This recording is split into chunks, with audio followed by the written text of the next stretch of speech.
Hello. അപ്പം ഇന്നത്തെ പരിപാടി എന്ന് പറയുന്നത് കൊതുകിനെയും എങ്ങനെ ഓടിക്കാം, കൂടാതെ പറമ്പിലോട്ടുള്ള വളവും ഒപ്പിക്കുക, കൂടാതെ പറമ്പ് വൃത്തിയാവുകയും ചെയ്യുക. ഇത് മൂന്നുമാണ് ഇന്നത്തെ ലക്ഷ്യം. അപ്പോൾ അതിനായി കുറച്ച് തീയിടലാണ് പരിപാടി. പപ്പ ഈ ഭയങ്കര ചൂടുള്ളതുകൊണ്ട് കവുങ്ങിന്നും തെങ്ങിൽ നിന്നൊക്കെ ഒരുപാട് ഓല വീഴുന്നുണ്ട്. അപ്പോൾ അത് ഇങ്ങനെ പറമ്പിലിങ്ങനെ കിടക്കുന്നതിലും ബദലല്ലോ കൂട്ടിയിട്ട് കത്തിക്കാൻ. അപ്പോൾ അത് കത്തിക്കുന്നതിൻ്റെ കൂട്ടത്തിൽ നമുക്ക് കൊതുകിനെ ഓടിക്കുക, അതാണ് ലക്ഷ്യം. അപ്പോൾ ആ കൊതുകിനെ ഓടിക്കാനുള്ള പരിപാടിയായിട്ട് ഇറങ്ങിയേക്കുവാണ്.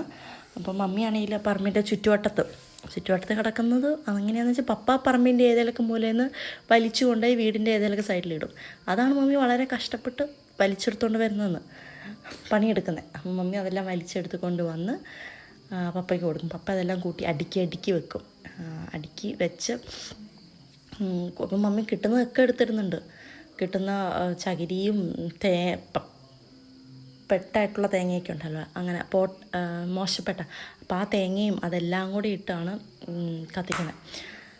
അപ്പോൾ അവർക്ക് ഒരു ഈവനിങ് ഒരു 4 മണി ആയിക്കഴിഞ്ഞാൽ ഇതാണ്, 4 മണിയൊന്നുമല്ല, ഒരു 3 മണിയാകുമ്പോൾ തന്നെ ഇവിടെ കൊതുകുകൾ മഴയുടെ ഒരു ഇത് വന്നു കഴിഞ്ഞാൽ, അതായത് ഒരു ഉച്ചവരെയൊക്കെ വെയിലായിരിക്കും. അത് കഴിയുമ്പോഴത്തേക്കൊക്കെ മൂടൽ വരും.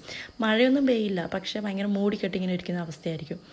അപ്പോൾ ആ ഒരു സമയത്ത് കൊതുക് ഭയങ്കരമായിട്ടായിരുന്നു. നമ്മൾ റൂമിൽ എവിടെയാണെങ്കിലും ഇതിൻ്റെ മൂളിപ്പാട്ട് കൊണ്ട് ഒരു രക്ഷ ഉണ്ടാകത്തില്ല.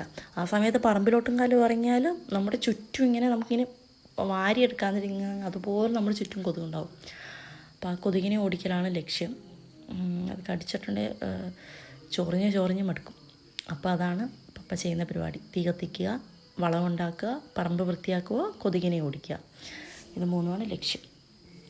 അപ്പോൾ അതിനായി പപ്പ എന്ത് ചെയ്തു, ആദ്യം തീ കൊടുത്ത്, ഇപ്പോൾ നല്ല ഉണങ്ങി കിടക്കുന്ന, മഴ പെയ്താലും അതുപോലെ ചൂടുള്ളതുകൊണ്ട് നന്നായിട്ട് ഉണങ്ങിയാണ് കിടക്കുന്നത് ഈ മടലും ചകിരിയൊക്കെ. അപ്പോൾ അതുകൊണ്ട് അപ്പം മമ്മി അവസാനം കുറച്ച് മിറ്റം അടിച്ച് കുറച്ച് കിട്ടിയ കരികലയും കൂടിയും കൂട്ടി ഇട്ടു. അപ്പോൾ അതും കൂടി ഇട്ടാൽ നല്ല ആളി കത്തിക്കോളുമല്ലോ.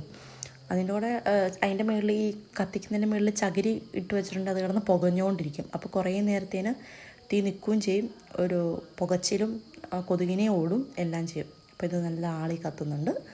അപ്പോൾ അത് കഴിഞ്ഞിട്ട് ഇതാണ് ഇപ്പോഴത്തെ അവസ്ഥ. ഒരു പകുതി പകുതിയല്ല മുഴുവൻ കത്തി തീർന്നു. ഇപ്പോൾ ചാരം നമുക്ക് കിട്ടിയിട്ടുണ്ട്.